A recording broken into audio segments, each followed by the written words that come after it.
Assalamualaikum warahmatullahi wabarakatuh.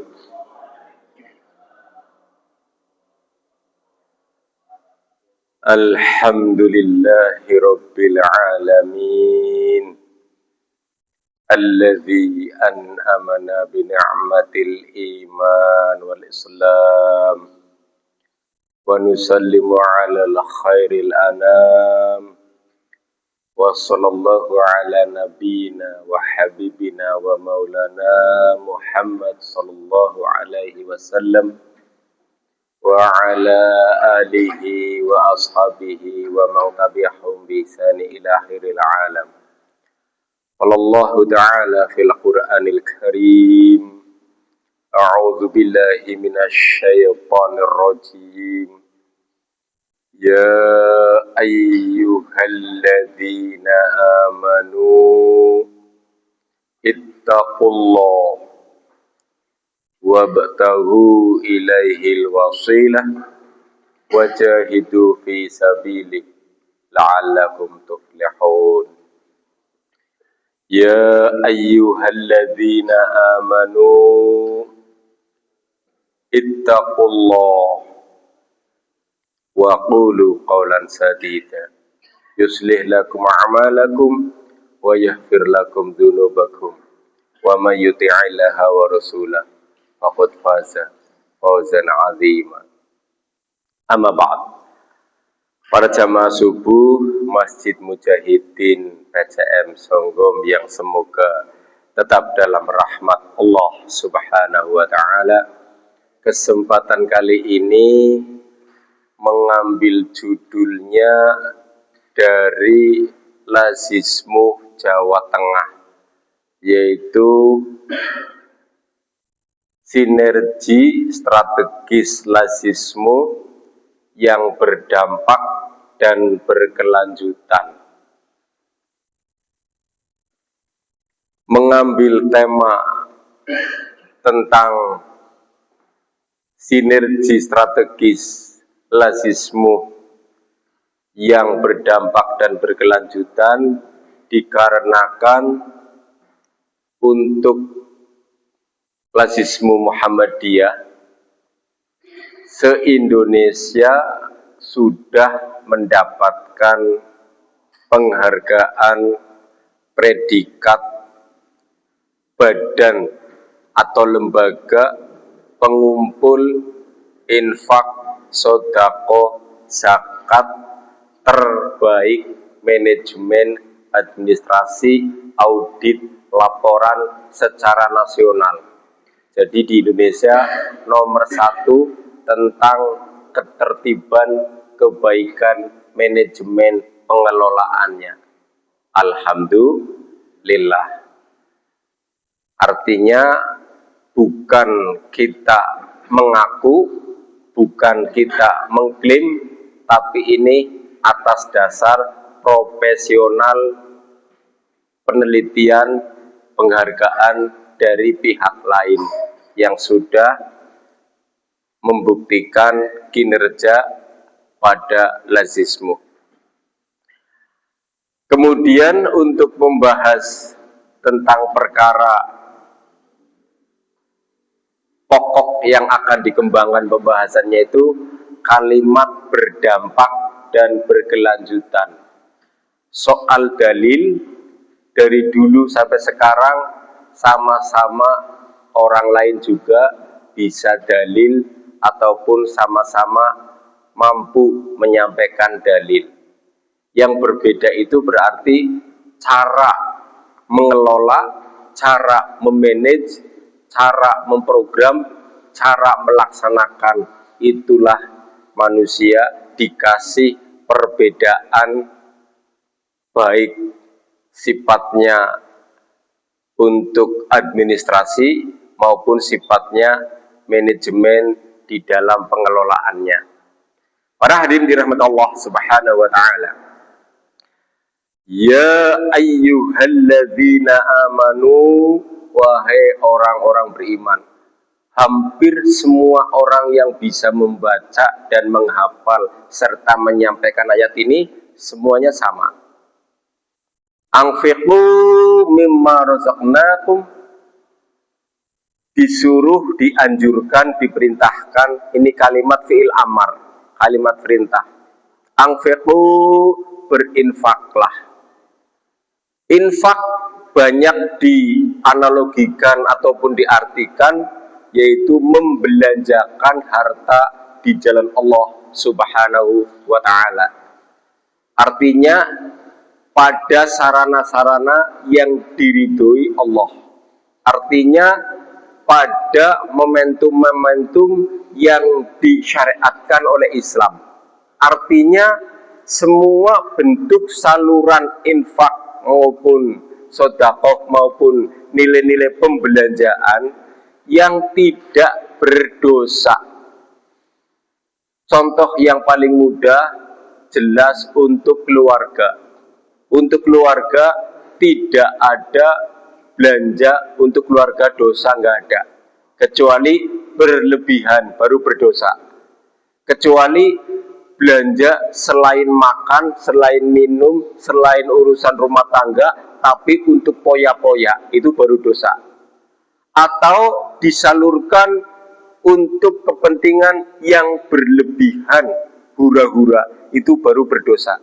Selama tidak ada niat untuk berhura-hura, berpoya-poya, ataupun membelanjakan di luar kepentingan pokok, maka selama itu alhamdulillah kita saudara muslim, apapun komunitasnya, apapun kumpulannya, apapun partai, ormas, yayasan, kelompok pengajiannya, semuanya sama-sama bernilai ibadah di hadapan Allah Subhanahu wa ta'ala.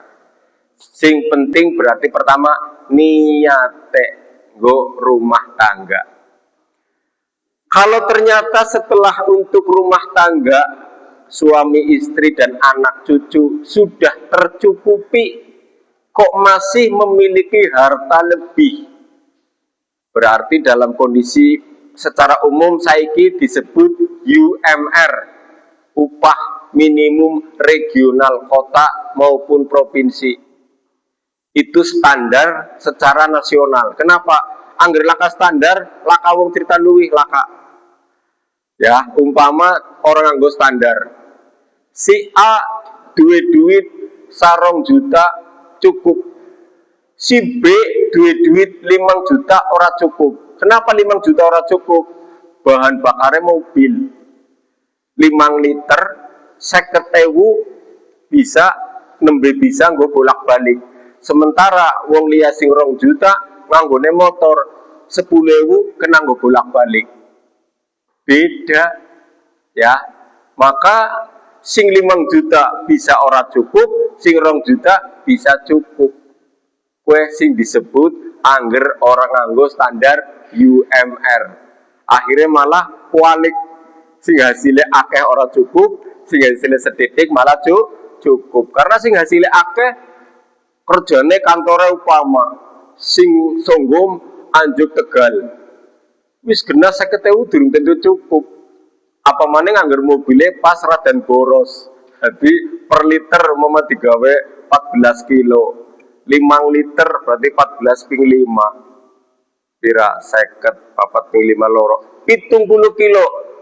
Nggo bolak-balik umpama mangkat 35 kilo balik 35 kilo. Kowe 70 kilo 5 liter enteng umpama digawe standar, bensin ora terlalu boros, ora terlalu irit. Umpama Tegal Surodadi maning. Aduh, Surodadi berarti luwih sing 35 kilo anggar sing Songgom. Ya 5 liter ora cukup kok, anggar tugasnya mana. Itulah yang disebut nilai untuk pengeluaran. Kowe nembe BBM. Nah, durung sing 2 juta uripe umpama kerjane perek ning omah, mangan awan istirahat balik ning omah, sore ya wis ning omah. Sementara niki sing hasil 5 juta mangan kudu ning warung, mangan ning komplek pabrik, mangan ning komplek kantore dhewek. Kenapa?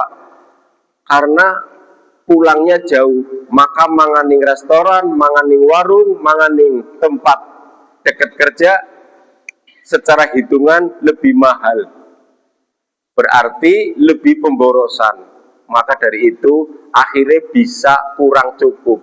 Durung sing 5 juta anaknya pada kuliah, duit 5 juta anaknya pada kuliah, gue BBM anaknya maning, gue semester anaknya maning, enteng pragat. Sementara sing 2 juta anaknya isi SD sing cukup sanggune 5.000 benis bunga nemen jingkrakan numpaknya pit, orang butuh BBM anak sing SD ya cukup 2 juta. Itulah yang disebut pola pikir ekonomi manajemen sing oli akeh durung tentu cukup, sing oli setitik bisa jadi cukup, tergantung kebutuhan masing-masing. Secara UMR itulah yang disebut standar ekonomi. Maka pada waktu dengan kalimat anfiku, berinfaklah, bisa jadi sing penghasilannya 2 juta esi bisa infak ning kaleng 5.000, 10.000 dan sejenisnya. Sing hasilnya 5 juta durung tentu bisa ngelebokna ning kaleng lazismu. Kenapa? Enteng malah isi kurang. Karena anaknya kuliah dheweke ya kantore adoh nganggone kendaraan sing seorang nganggo motor maning, BBM-e luwih boros maning. Nah, di situ berarti nilai infaknya tetap semua yang dibutuhkan untuk kebutuhan pokok nilainya ibadah. Singgo tuku bensin nilainya pada baik ibadah. Singgo tuku kepentingan pokok nilainya ibadah, kecuali di luar yang tidak diperintahkan oleh agama. Selanjutnya setelah perintah infak yang disebut berdampak di dalam ilmu lazis, berarti pertama dampaknya orang tersebut yang diberikan infak, yang diberikan sedekah, yang dibantu oleh zakat, yang dibantu oleh ekonomi lazis, diharapkan berdampak. Umpama kayak contoh maning, wis ditulung program 3 tahun berjalan oleh lazis, 3 tahun berjalan, ki wonge siji ora gelem sholat 5 waktu, nomor loro ora gelem pengajian, nomor 3 laka bentuk simpatisnya kepada kita orang yang mengelola selama 3 tahun, dievaluasi 1 tahun kayaknya cuek nemen, kepenak nemen wong, cuma terima kasih, cuma alhamdulillah, cuma seneng dinain. Dalam waktu 3 tahun diproses secara penelitian, kok tidak memiliki nilai simpatik, bahkan sholat 5 waktu ben beli gelem, padahal gue kepentingannya dewek, surgane dewek, apa maning ngaji sing bukan muninela kata pendapatnya beda, ya kan tambora maka tambora seneng, sing sholat bahwa kan dewek ben wisora seneng. Maka seperti ini dampaknya kurang positif, harus dialihkan ke orang lain. Ini yang disebut berdampak. Jangan sampai wong sing kaya kue ajeg bae deman, angger di eman ajeg bae seolah-olah ki wong dionggrong, uripe onggrongan, dibantu orang anak syukure. Maka yang disebut berdampak harus memiliki evaluasi pribensi setelah 3 tahun lewat, atau setelah melewati 3 tahun, kok kayaknya orang duweni dampak apa-apa, ya wis wong kue nilainya kudu digeser nggo wong liya. Dampak yang kedua dari nilai infak, sedekah maupun zakat, mimma razaqnakum min qabli ayyama, sebelum datangnya suatu hari yang tidak ada jual beli, tidak ada syafaat, tidak ada pertolongan. Artinya kita tidak ngurusi terjadinya hari kiamat, lah kasih ngerti apa maning ciri-cirine si adoh upama ciri-ciri hari kiamat nilainya sampai 100%. Lah saiki paling nembe 20%. Wanita pada bermusik upamane ya. Terus wong wadon metu dhewekan wis pada pating blinjat bebas saiki kita. Terus upamane nilai-nilai di masyarakat, berbagai macam kemaksiatan. Katakanlah nembe 20% daripada ciri-ciri hadis Nabi mendekati kiamat kue ana 100% ciri-cirine upamane. Berarti kan di sana 80 maning isi ado upamane. Kita nggak berpikir hari kiamatnya, tapi berpikir maslahatnya. Kewong pan mati supiki, pan mati kapan baik sama-sama kita nggak tahu. Maka maslahatnya apa? Yang dimaksud berdampak berarti kemaslahatan untuk syiar. Kalau kemaslahatan untuk syiar, kok kayaknya terhadap orang tertentu tidak memiliki dampak syiar, wonge ora gelem ngomong, aku tuh alhamdulillah dinain kening lazis kayong seumur-umur ya laka wong liyanein tapi lazis konein mending anak mendingnya lah ngomong minimal anak tangga anak kanca dijak ngobrol berdampak nama baik lazismu ke minimal dinain kur terima kasih. Orang pernah ceritani wong liya kebaikan lazismu. Berarti orang seperti ini 3 tahun kok dibiarkan dilihat, wong kok iklan baik ngomong bahwa kan lazismu hebat, kan lazismu bener, kan lazismu menyalurkan anggaran kepentingan umat. Ngiklan kebaikan aja kok nggak mau. Maka potensi ini kurang berdampak di dalam nilai dakwah. Silahkan dipikir untuk dipindahkan ke orang lain. Karena gue iklan bentuk terima kasih baik ora apa maning pan mendukung program kita. Maka tidak mungkin orang tersebut menjadi pendukung program kita. Seolah-olah hanya beban program kita. Yang ketiga, yang namanya berdampak menghasilkan dari nilai-nilai infak sedekah terhadap rezeki-rezeki sebelum datangnya mimma ya ayyuhalladzina amanu anfiqu mimma razaqnakum min qabli ayyama tialla yang sebelum datangnya suatu hari yang tidak berguna wala hulawa wala syafa'ah untuk nilai persaudaraan saling tolong menolong maupun saling syafaat tolong menolong dalam bentuk lain tidak akan berguna nanti di hari kiamat. Maka berdampak ini memiliki makna dianya menjadi agnia, dianya menjadi muzaki, dianya menjadi orang yang sukses. Umpama contoh, lazismu memberi gerobak bakso, gerobak cilok, gerobak apalagi umpamaning kene martabak, gerobak apa maning umpama dimsum, gerobak apa maning sing bentuknya pedagang-pedagang mie ayam dan sejenisnya terserah namanya apa bentuknya apa pandegril apa sing intine usaha nolong orang tersebut karena usaha Allah takdirkan lancar dari sekian orang ada yang lancar, maka dia yang lancar tidak akan menjadi penerima lagi. Kenapa tidak akan menjadi penerima lagi? Sudah memiliki dampak positif yang berkemajuan. Apa buktinya? Buktinya Allah mentakdirkan sukses.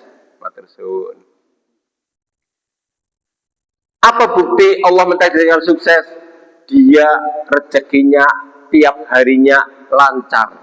Begitu sampai per bulan, dia penghasilannya melebihi cukup dari kebutuhan pokok maupun dari UMR maupun dari kepentingan keluarganya. Maka dia yang tadinya menerima dari lazismu justru bisa menyalurkan, bisa membantu, bisa menopang, bisa infak, bisa sedekah, bahkan bisa zakat lewat lazismu.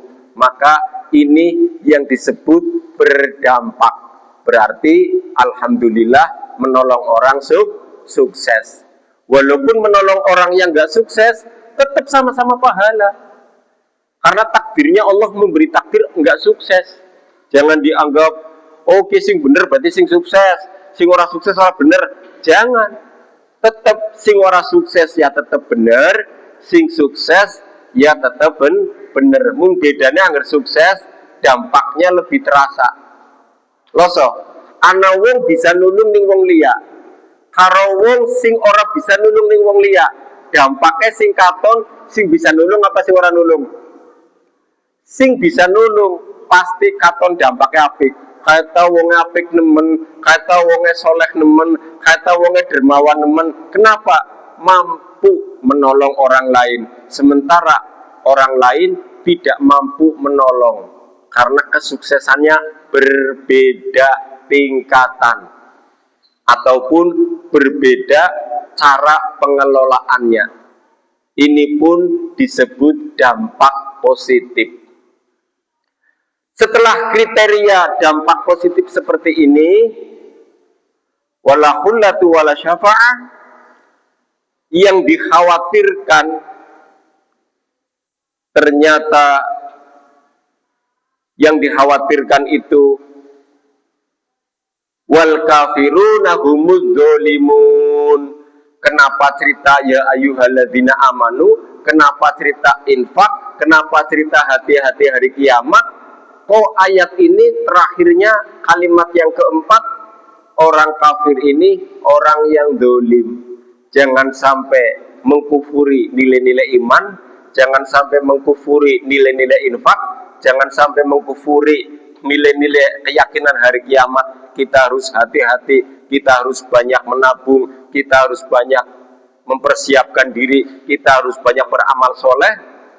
Maka jangan sampai orang-orang yang dinilai kufur itulah orang-orang yang zalim, mengandung unsur kekufuran yang sangat berat. Maka resikonya kafir. Kufur kepada iman, resiko kafir. Kufur kepada infak, resiko kafir. Kufur kepada hari kiamat, resiko kafir. Maka orang yang memiliki sifat kufur seperti itu berat. Maka ayatnya itu seolah-olah menjadi nilai kafir. Wal kafiruna humuz zalimun. Bisa nenganggone anamad iki artinya diwaca dawa kue nilainya akhirnya menjadi sebutan sebagai orang kafir. Karena kalau sekedar kufur nikmat, kue biasanya lakamad, laka kafirun, cukup kufur, orang-orang yang kufur. Tapi ini menunjukkan ada mad. Wal kafiruna humuz zalimun. Aneh, iman, infak, hari kiamat bisa dengan juga kafir. Dolim maning kan berat nemen. Dolimnya orang kafir selamanya ke neraka. Tapi kalau dolimnya orang yang beriman, dolimnya orang Islam, dolimnya antar sesama kita umat baginda Nabi Muhammad SAW yang meyakini rukun Islam, meyakini rukun iman, sekedar mampir di neraka akibat perbuatan dolim. Perbuatan dolim apa? Perbuatan dolim kurang mensyukuri sinergitas nilai-nilai beriman, kurang mensyukuri sinergitas strategi cara pengelolaan infak, sedekah, zakat, kurang mensyukuri nilai-nilai sinergi strategis tentang berbagai macam amal soleh yang ada dalam Islam. Intine wis 1400 tahun yang lalu bisa neng cara mengelola kok ora berkembang. Maning-maning kalimatnya ya ngerjaman nabine infak, sekedar infak. Kemudian Nabi Muhammad orang mengajari mengelola, ya kita harus rapot-rapot mengajari mengelola. Anak diatur program, anak diatur per bulan, anak diatur per tahun, anak diatur per periode. Loh repot-repoti temen. Nabi bin ora perintah kaya kue, bid'ah, sesat, neraka. Berani berbeda dengan Nabi. Nah ini namanya ilmu dikasih wahyu oleh Allah, dikasih hadis oleh Nabi, tidak bisa mengembangkan. Akibat kaku, akibat saklek, akibat taklid. Akhirnya tidak bisa sinergi, tidak bisa strategis, boro-boro berkelanjutan. Padahal umat Islam untuk urusan manajemen boleh berbeda dengan Nabi. Untuk urusan administrasi boleh berbeda dengan Nabi. Untuk urusan pengelolaan program boleh berbeda dengan Nabi. Untuk cara membagi maupun menerima boleh berbeda dengan cara Nabi. Apa contoh? Zaman Nabi ukuran fikihnya 40 wedus, gongkon bayar zakat 40 wedus, zakatnya siji. Pertanyaan dan jawaban, wedus ping 40 di rupiah na zaman saiki endah gampang, wedus siji 3 juta, ping 40 pira? 120 juta, gue nembe zakat. Menurut ilmu fikih masa lalu, angger duit 120 juta, duit wedus 40, sijine wedus upama 3 juta, nembe zakat. Saiki aku takon, aku umpama duwe mobil Innova, duwe mobil Pajero, duwe mobil Fortuner, regane karo wedhus 40 larang ndi? Larang Pajero, larang Fortuner, larang Innova. Innova wis 400 juta luwi, Fortuner wis 500 juta luwi, Pajero wis 700 juta luwi, angger pada bae anyar. Kan dipadakna karo wedhus 40 mau bae cara berpikire, kowe sing arane dinein ilmu ora dipikir. Mung taklid, kaku, saklek, apa anane dalil tok.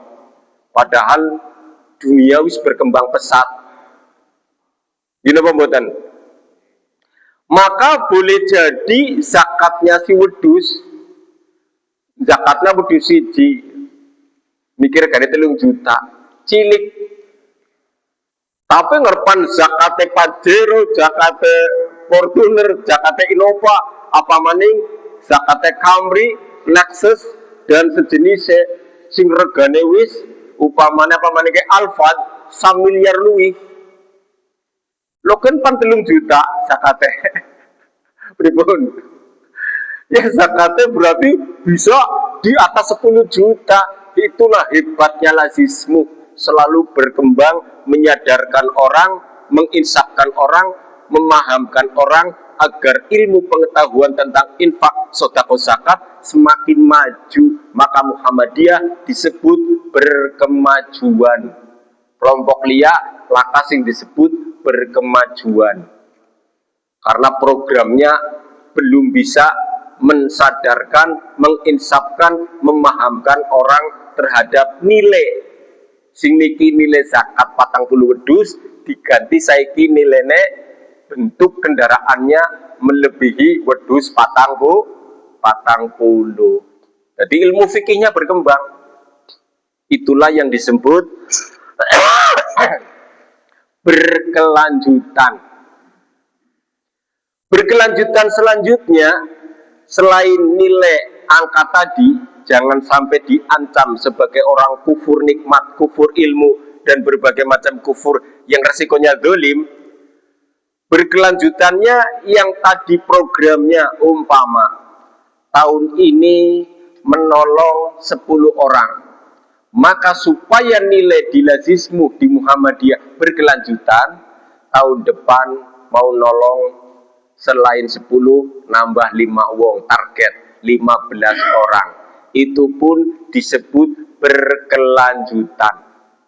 Berarti memiliki niat ingin menambah amal soleh, ingin semakin memperbanyak amal soleh, semakin menyebarkan nilai infak sedekah zakatnya orang yang tadinya dibagi untuk menolong 10 orang menjadi 15 orang.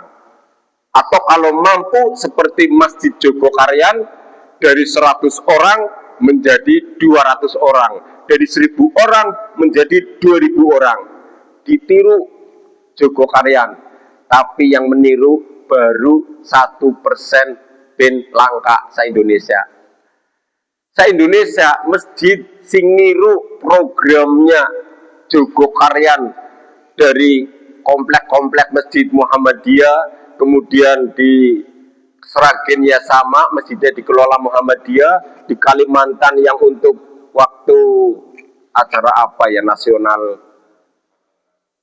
iya, yang untuk pilihan cabang, ranting, perkembangan kumpulnya di sana, itu pun sama, yang mengelola orang-orang Muhammadiyah. Rata-rata yang programnya maju meniru Jogo Karyan dari Muhammadiyah. Di luar Muhammadiyah hampir nol. Seolah-olah pan beli temen, orang diperintah Nabi bin ngurusi wong liya, ya.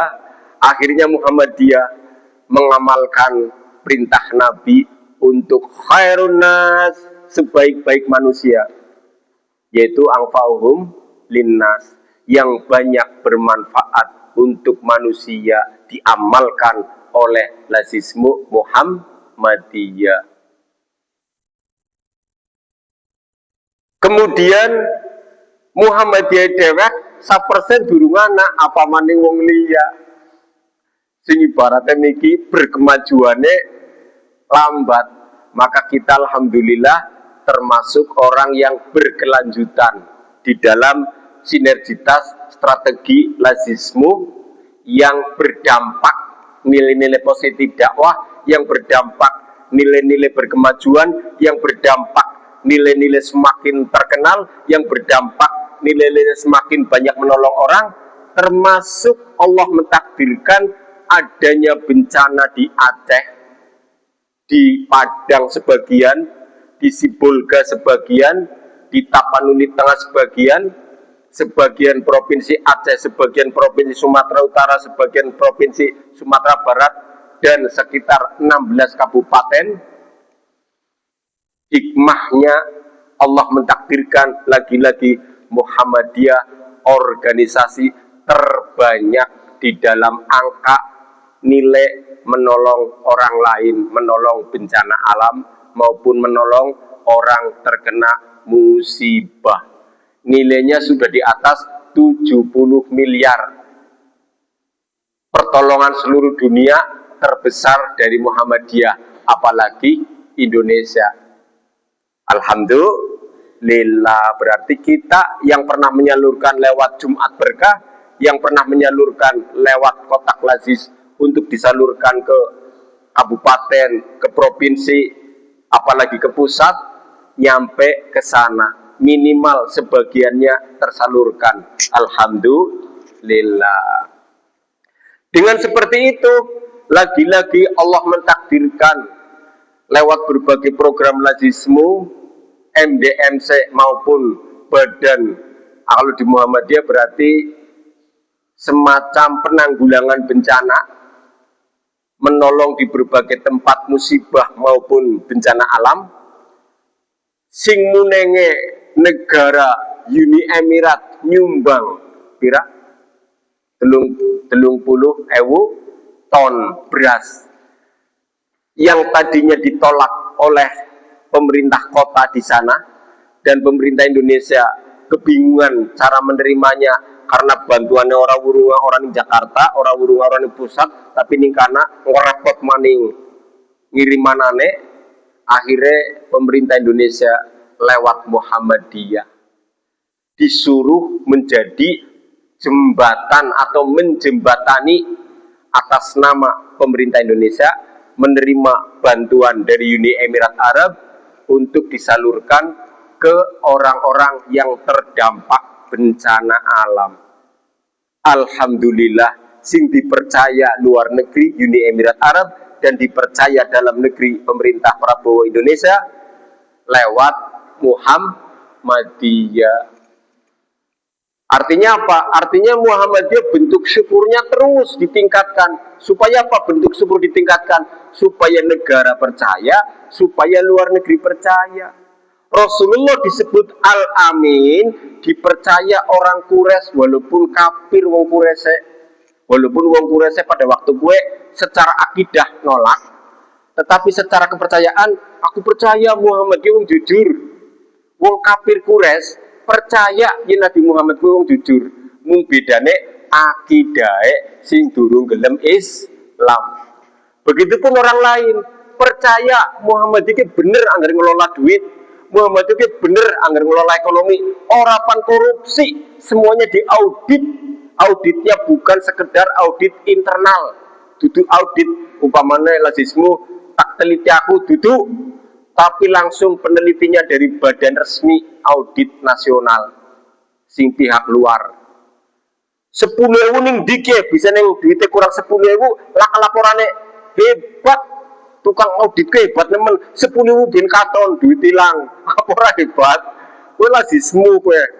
Maka setelah terbukti amanah, walaupun wonge orang mlebu ning Muhammadiyah, walaupun wonge orang gawe ATM, walaupun wonge orang gawe NBM, walaupun wonge orang gawe nomor kartu warga Muhammadiyah, tapi karena amanah banyak orang menyalurkan lewat Muhammadiyah. Contohnya pengusaha Muslim NU di Demak, tanah wakafnya diserahkan ke Muhammadiyah menjadi rumah sakit.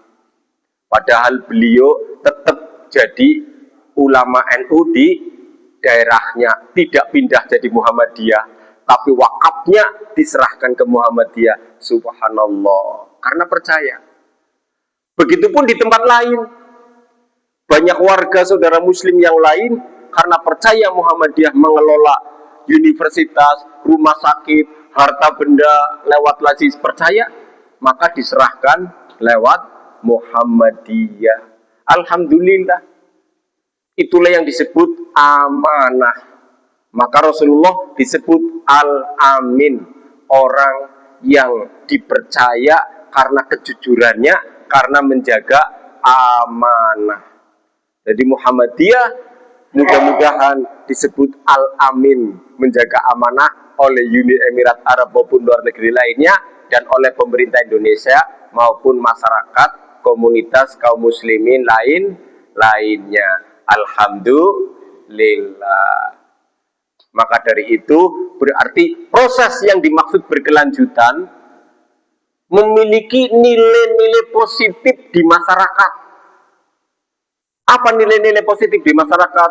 Wong panbriang diterning rumah sakit karya di Semarang lewat lazismu, lewat mobil Muhammadiyah. Alhamdulillah.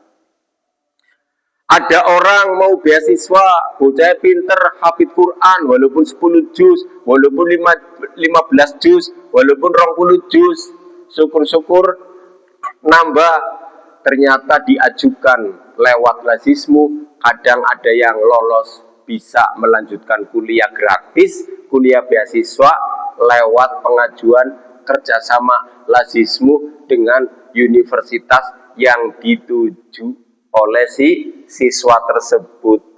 Berkelanjutan terus. Zaman Nabi ya lah kau kayak kue program angger pantakon kaku saklek dolilen di. Zaman Nabi di ya lah kau zaman Nabi durung kenal universitas. Bahkan jangankan universitas, Nabi Muhammad dengan seluruh sahabat lakasing mondok. Kayak wong mondok lakasunah rasule, wong mondok lakasunah sahabate, pan pahala sing endi? Pan kaku kaya kowe berarti angel nemen wong urip kok. Berarti mondok resikone ora li pahala. Kenapa? Lakasunah Rasul sih. Lakasunah sahabat priben kowe. Angger uripan kaku bae, pan saklek bae, pan taklid bae, seolah-olah kudu ana ajaran nabine. Wong mondok laka ajaran nabine. Nabi siapa sing ngajari mondok? Laka sing zaman Nabi Adam sampai Nabi Muhammad laka ngajari mondok, laka ngajari sekolah, laka ngajari kuliah. Si priben. Maka wong Islam gue uripe gongon berpikir maju. Walaupun zaman Nabi laka, tapi kalau melihat maslahat kemanfaatannya banyak dan metode untuk memahami Islam kok muncul di sarana seperti itu, boleh. Maka wong mondok mau mempelajari Islam bagus. Wong sekolah supaya pikirannya cerdas, besok dikenalkan Islam cepet pinter bagus. Wong kuliah supaya pikirannya cerdas, pergaulannya luas, berpikirnya luas, maka anggar diceritani ajaran Islam cepet paham bagus. Maka ning Islam tetap oleh pahala walaupun setitik gedene berbeda-beda. Angger sing kuliah ning ilmu fakultas Islam sing tujuannya bener-bener ilmu dakwah mungkin katon pahalane luwih gede daripada kuliah ning ilmu eksakta maupun ilmu di luar kepentingan Islam, di luar tafsir, di luar ilmu hadis, di luar ilmu fikih, di luar ilmu Quran, di luar ilmu ulumul dan lain-lain. Apalagi umpama di luar kepentingan-kepentingan sing katone dudu Islam. Tapi Allah Maha Adil. Walaupun kuliah ini kepentingan Islam, barang pinter agama, orang gue berjuang nih agama, tapi gue luruh supaya ceramah terkenal, supaya ceramah tambah larang amplope, supaya tambah disebut hebat dadi wong sing terkenal. Maka di hadapan Allah pahalanya setitik. Bisa jadi malah hilang angger riak pamer untuk kepentingan dunia.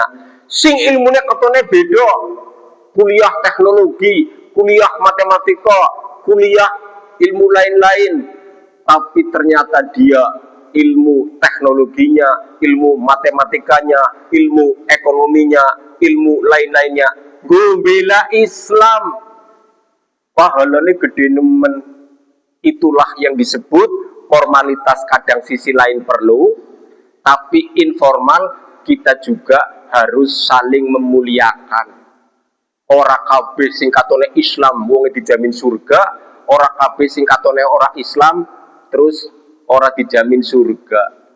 Walaupun kuliah ora katon ilmu Islam, tapi ternyata setelah ahli kok membela Islam, ya tetap ahli surga.